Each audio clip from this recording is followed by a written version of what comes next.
You know, long before we had the 24-hour cable news channel of choice, and yes, National Geographic, taking us to places that we will never see and could only dare to dream of seeing, and the wonderful wildlife that lives in it, there was Mutual of Omaha's Wild Kingdom. And how many nights, I can't even begin to count, that my father and I would sit there and he would actually engage in conversation with me and try to educate his young son about the world. And yes, he would often kind of talk about his time in the Navy and seeing places in the world that he never thought he would see, but because of his service as a young man, it gave him the opportunity.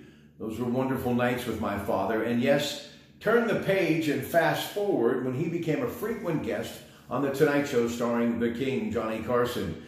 Yeah, we would laugh hysterically, my mother and I, along with my sisters, watching Johnny Carson, and how much of a treat it was to be up past the 11 o'clock news.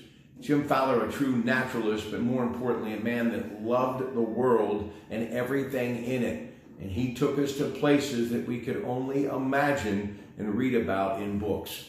Well, he has passed away at the age of 89. It happened at his home in Norwalk, Connecticut, surrounded by family. Listen, I just had to take time to thank him for truly making the world a whole lot larger than it was for us who grew up in that magical time of the 60s in a great community such as I here in Beaver County.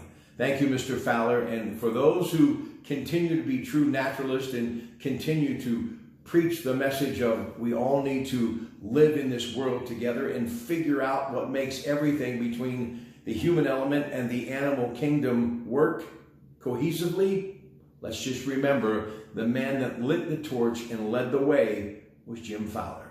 Folks, have a great day from the home office in Monaca with your Pratte.